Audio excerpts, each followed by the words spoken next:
think that we could look at. And the last, I would think that India, the story of India, the future story of India lies in the states of India. The future story of India lies in the districts of India. So I think there is the private sector role in seeing how we are able to engage deeply and meaningfully for the business of India. It'll make a lot of business sense too if we are able to deepen that connect. I think our institution's focus going forward will be largely on this. Thank you. Now let me open this up, and what I'm going to do is ask a couple of questions, and I would like responses from each one of you on those questions, quick responses. So is culture, and we'll start with you and maybe go down this way. Is culture something to design for at the top or let it emerge over time? You can't let anything emerge. I think it's got to be deep hard work. If you go by the principles of thermodynamics, any system will go towards higher level of entropy. So I think that is really the key issue. And I think you have to put energy back in the system. So culture is built every day by the little actions you take, not just by the vision statement which is written on the board. It's by little stuff which you do, which your frontline staff do, and they watch you doing. So it's a two-way street in my view.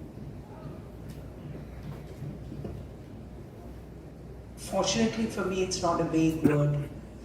Every time I want to, I just put Dad's picture up there, and everyone, it just talks about the culture of what we do. So I think it's very strong when there's some person behind it and what he stands for. So it's easier for, a founder and for me, second generation, just to say that's culture. But the first time is that when I went in and saw my 200 tech guys when we were building the platform, and they looked at me and said, who was this old? The feedback I got was, here's an old lady, she has no clue what she's talking about. We're all from IIT and we're all so cool and we're just building this whole thing out. They actually burned 600 crores of mine. So this next time I went back after 2 years, 3 years, I said, guys, I may not be cool and young, but I know that if you don't make money, you don't exist. But fortunately for you guys, the few years that you stay here, you'll always go back thinking that you've saved a life. And remember that there was a purpose, and I think that's our culture, that you can build it and suddenly something switched on in these techies. And we started to be a team together, and that's where I got respect, because I could bring them back into culture that they understood.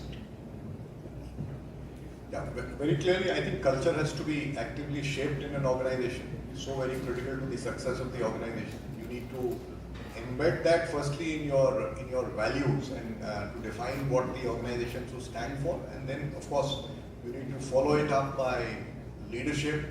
You have to demonstrate it day in and day out. You have to live those values, and you have to educate and communicate actively to shape culture. That's the only way it can be ingrained into the entire organization, and everybody in the organization lives it. I'll just give you a small anecdote. Several years back, we launched a beverage juices brand called Be Natural. And when we launched it, my team came and said, look, for the general way to make juices is to import concentrate and mix it up and sell it. I said, how can I do that? Because we have said that we have to create stakeholder value, and farmers are very important stakeholders. So I have to buy the produce in India. And within 12 months, they reconfigured the entire supply chain and made it out of pulp. This was because the value has got ingrained in the organization and it's been actively promoted.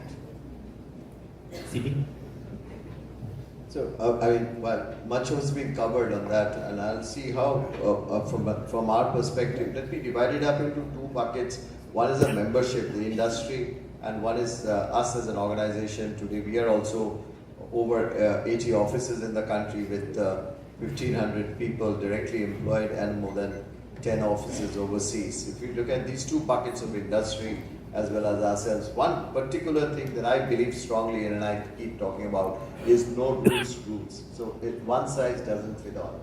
And I think that's and if there is responsibility both at the CII board level for membership and industry, as well as for even our colleagues and our people, I think that's a very, very important facet of a culture. So it's just not that you, I mean, each person, each industry, each sector, each staff, they need to be handled on their own, and it cannot be one size fits all.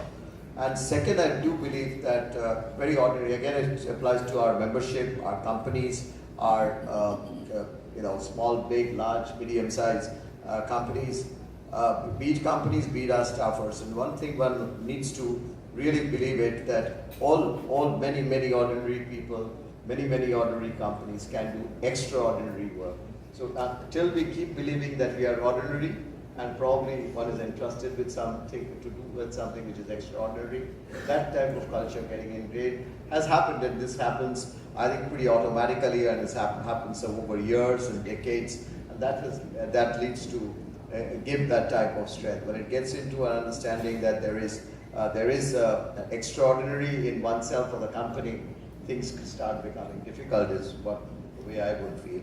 And third, I think these decisions have to be taken again by the management or by the board of our institution for our membership as to whether we decontrol something or we not. I think this left to the management. If the management is ethical and has the ability to take powerful decisions about a person or a people, if they are ethical and strong, I think you win. And that's the culture that I think has helped make an institution.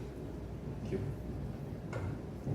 Honestly, culture has to be built, nurtured every day, literally. And frankly, you have to lead by example. You can't ideate, you can't say things and expect people to follow it if you don't believe in it.